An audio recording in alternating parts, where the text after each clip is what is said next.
if you know anything about this one and what you've heard about K-State and kind of if your teammates told you about kind of where this thing stands.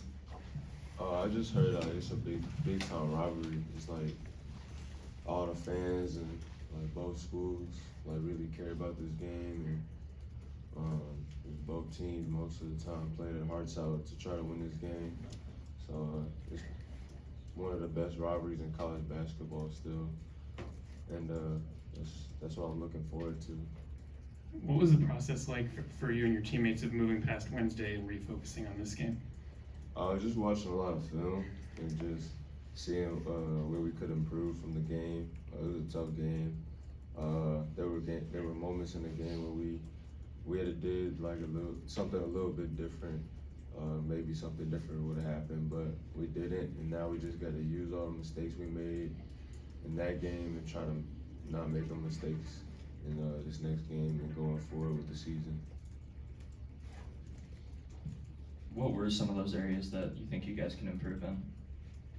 I think it was just like some situational things, like just some plays when the game was tight we gotta make because you can't really let home teams get going. Like, and they got going a few times. They went on a couple of runs that at home, like you just let good teams make those type of runs at home, like it's gonna be hard to beat them. So just trying to do things to prevent those things from happening.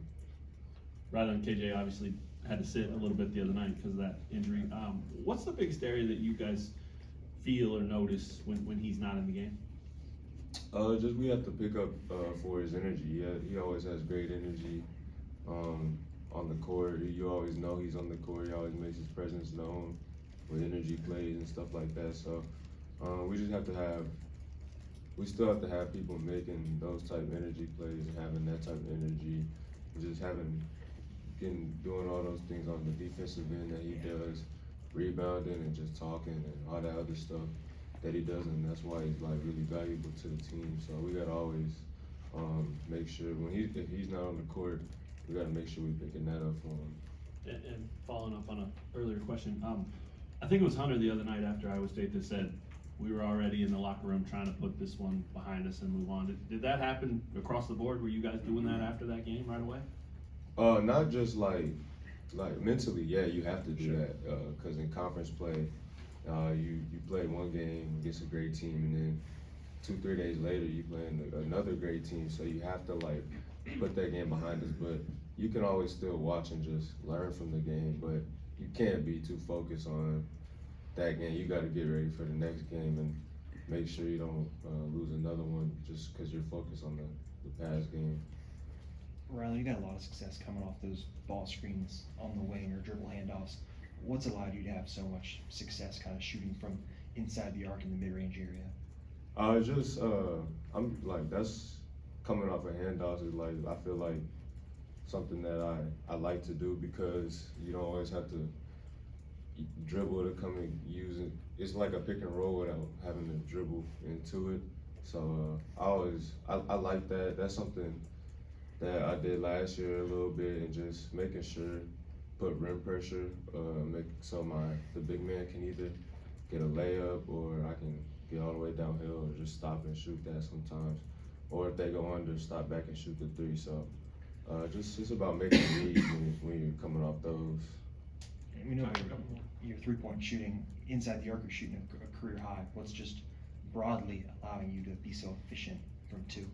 Just making sure I'm taking smart 2-point shots, making sure not taking any bad ones. Like most of the time, rim shots or mid-range. Either I try to take wide open ones. Those are the ones because I have a better chance of making. Not if they're contested, I have a way lower chance of making those. So I feel like just making sure I take smart 2-point shots because that is something that's like important. Just making sure the smarter ones you take, you're probably gonna have a better efficiency. So that's all I try to do. Take the ones I know I can make. To follow up on that, Rylan, your numbers across the board are much better in conference play. What do you like about where you're at right now, and then what do you want to do better moving forward in the conference? I just like I want to help my team still. as much as possible and do what I have to do, whether it's dive on the floor, get rebounds, defend, make plays, like anything that I want to do, and just it's not really, to me, it's not really about all the numbers and stuff. It's about how I'm like affecting the game. So that's really my biggest focus. Like now in conference, it was my focus then, and it's gonna be my focus going forward. Just making plays to help my team win, and that's my biggest focus. What do you think of K-State's guards, and do you think with being under 500, they'll be desperate to win? Yeah, I think they got great guards that could really do damage. They got some guards who can really get hot. They got some like guards who can score in bunches, and they can score 10 straight points. And just, yeah, I'm pretty sure every team, I mean, they're gonna be desperate because they're under 500, but we're gonna be desperate too because we're in the middle of the pack of Big 12 rankings right now, so we can't like have any room. We don't have any room for error right now either. So it's gonna be two desperate teams playing, and we're gonna be on our home floor, so we have to be even more desperate than them. Thank you, Rylan. Thanks. Rylan.